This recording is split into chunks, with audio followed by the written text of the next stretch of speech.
Assalamu alaikum students. This lecture is recorded by Sarhad Education System for class 5. This is second lecture of social studies. Open your books.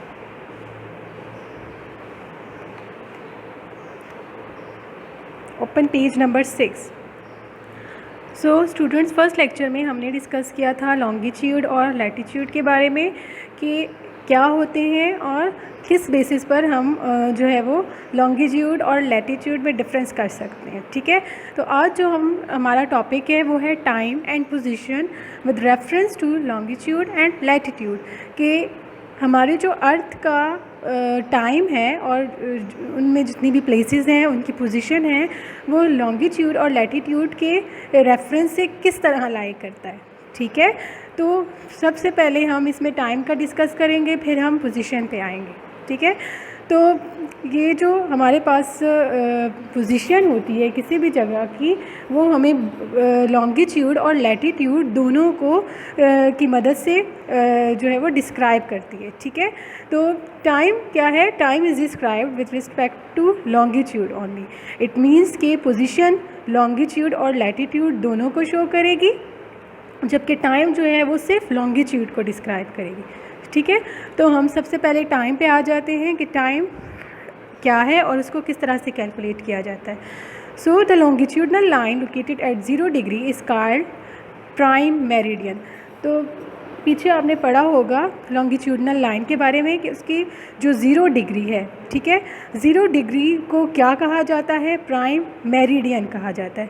असल में ये जो 0 degree है वो कौन सी जगह पर आती है? वो इंग्लैंड में एक जगह है ग्रीनविच, वहाँ पर उसकी जो टाइम है वो 0 डिग्री में आता है। ठीक है, तो ग्रीनविच जो जगह है वो हम वहाँ से टाइम को कैलकुलेट करना शुरू करेंगे। So Greenwich in England lies at 0 degree longitude. तो इंग्लैंड की जो ग्रीनविच जगह है वो 0 डिग्री लॉन्गिट्यूड पे वाक़या है। तो इट मीन्स कि there are 180 degrees of longitudinal lines in the east of prime meridian and 180 degree towards the west of prime meridian. तो इट मीन्स कि 180 डिग्री जो है वो जो लॉन्गिट्यूडनल लाइंस होंगी प्राइम मेरिडियन की वो ईस्ट की तरफ होंगी और 180 जो है वो हमारे पास वेस्ट साइड पे होगी। ठीक है, तो जितनी भी जो आजकल जो हमारी दुनिया की जो क्लॉक है वो ग्रीनविच मीन टाइम पर सेट की गई है। ठीक है, मतलब टाइम जो है वो इस जगह से कैलकुलेट होना शुरू होता है।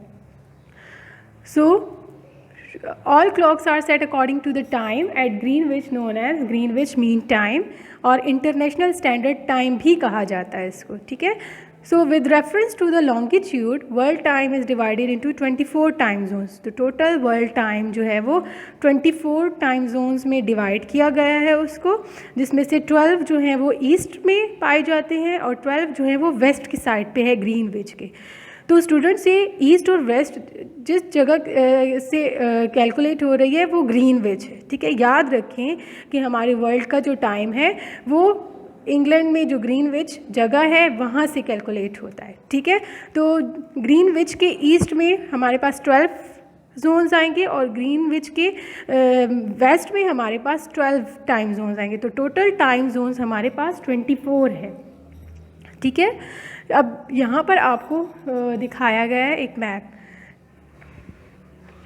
तो आप देख सकते हैं कि इस मैप में यहाँ पर टाइम लिखा हुआ है 11, 12, 13, 14, 15, 16, 17, 18, 19 और यहाँ पर ही हमें डिग्रीज़ भी शो की गई हैं। तो ये जो 0 डिग्री है ये यहाँ पर क्या लाई करता है? ग्रीनविच। ठीक है, ग्रीनविच जगह है तो जो टाइम कैलकुलेट होगा उसको हम कहेंगे ग्रीनविच मीन टाइम। तो ग्रीनविच मीन टाइम के वेस्ट साइड से यहाँ पर 12 जोन्स होंगे और ईस्ट पे यहाँ पे 12 जोन्स होंगे। तो इट मीन्स टोटल कितने हैं हमारे पास? 24 टाइम जोन्स हैं। ठीक है, तो हम आगे देखते हैं कि किस तरह से हमें टाइम का पता चलेगा।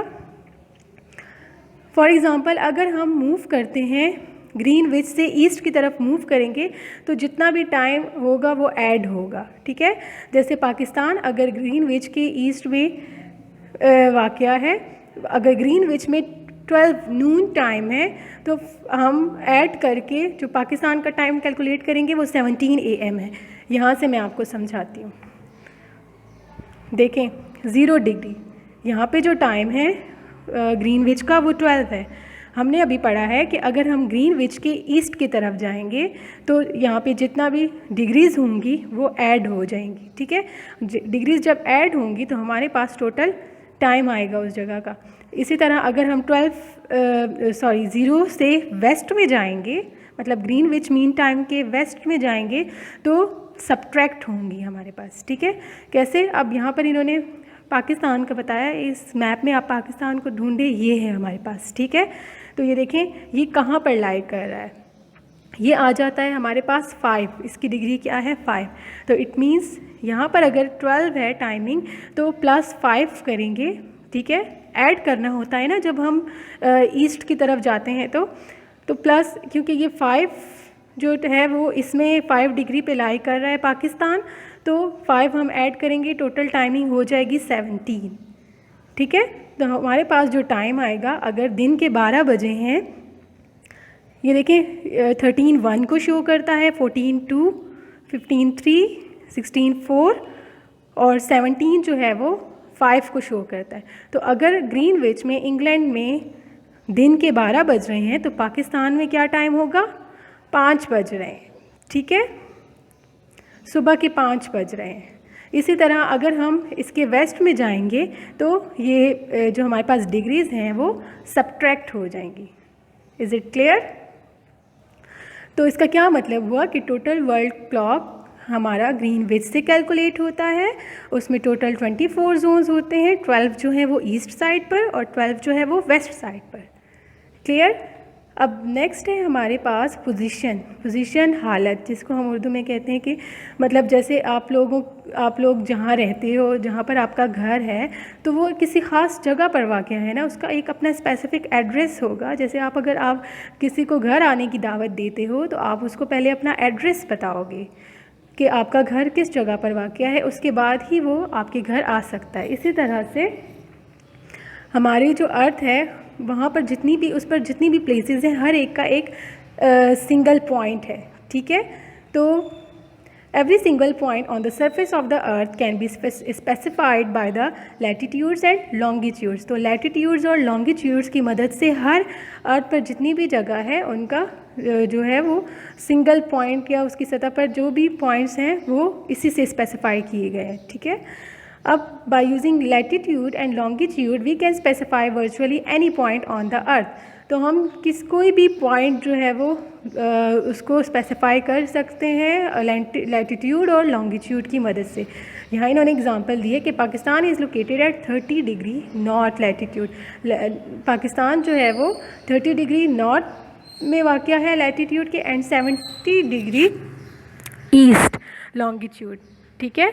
इसी तरह this is the average location because Pakistan is not a point, it is a big country. तो एक्चुअली ये कोई जो है वो एक एग्जैक्ट पॉइंट्स नहीं होते, क्योंकि पाकिस्तान जैसे यहाँ पर बताया गया कि एक पॉइंट नहीं है, बल्कि ये एक पूरा एक कंप्लीट बिग कंट्री है, एक बड़ा मुल्क है।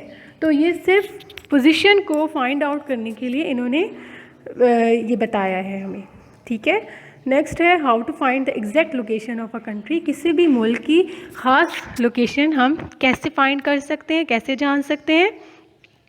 So, to identify the exact location of a country, you have to find the exact point of that country. आपको सबसे पहले उस कंट्री का, उस मुल्क का पॉइंट फाइंड करना होगा according to the cardinal directions, जैसे कि वो नॉर्थ में है, साउथ में है, ईस्ट में है या वेस्ट में है। उसके बाद ही आप उसकी लोकेशन को फाइंड कर सकते हैं। जैसे यहाँ पर इन्होंने पाकिस्तान का दिया हुआ है कि find the northern most point of Pakistan, के पाकिस्तान के शुमाली पॉइंट को आप दरियाफ्त करें तो आप देखेंगे उसका लैटिट्यूड कितना होगा, वो 36 डिग्री नॉर्थ पर वाक़या है। इसी तरह साउदर्न मोस्ट पॉइंट जो पाकिस्तान का है, जो जनूबी है, वो कहाँ पर है, वो लैटिट्यूड और इसकी डिग्री कितनी है, 23 डिग्री नॉर्थ पर वाक़या है, ठीक है। इसी तरह eastern most points of Pakistan and read the longitude, it is 75 degree east. इसी तरह से वेस्टर्न मोस्ट पॉइंट हम देखेंगे तो वो लॉन्गिट्यूडनल साइड पर है, उसकी डिग्री कितनी है, 61 डिग्री ईस्ट साइड पर, ठीक है।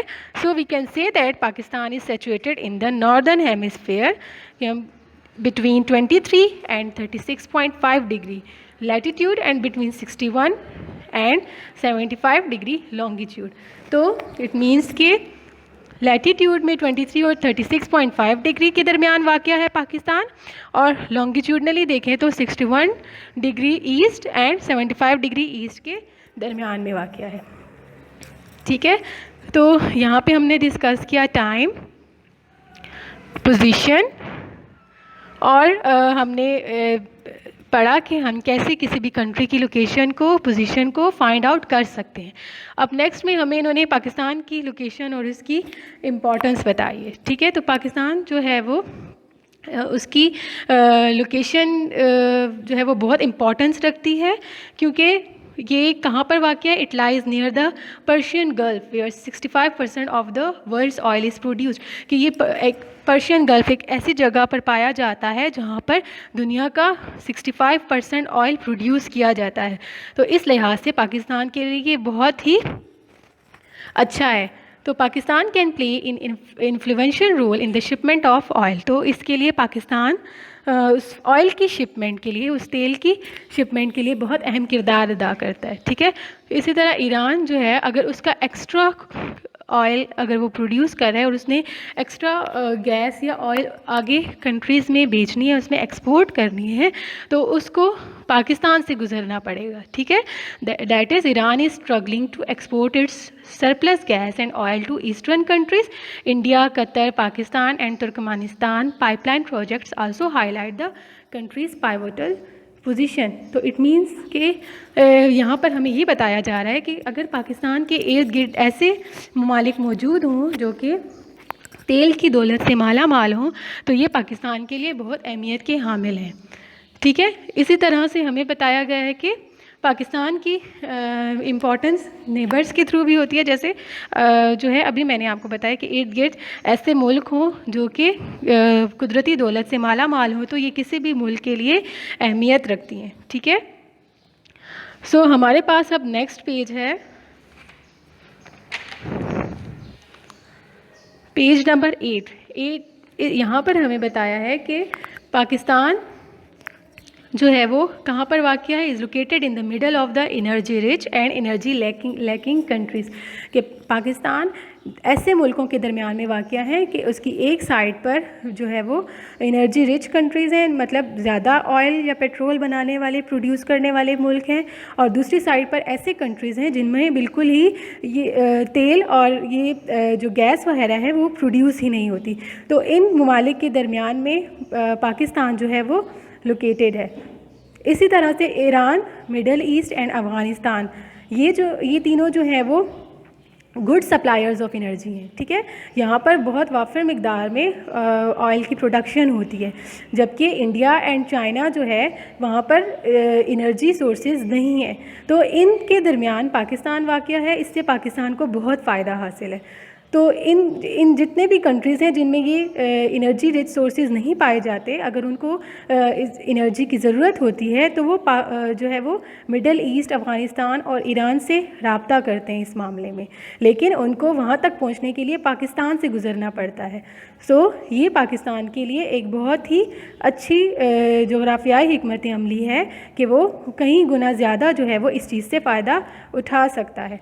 So, geostrategic significance of the country increases manifold by the fact that China finds shortcut to the India Oceans and Arabian Sea through Karakoram Highway, China Pakistan Economic corridor, जिसको हम CPEC भी कहते हैं। ठीक है, तो इस लिहाज से पाकिस्तान का इन ममालिक के दरमियान में रहना बहुत ज़्यादा फ़ायदेमंद है।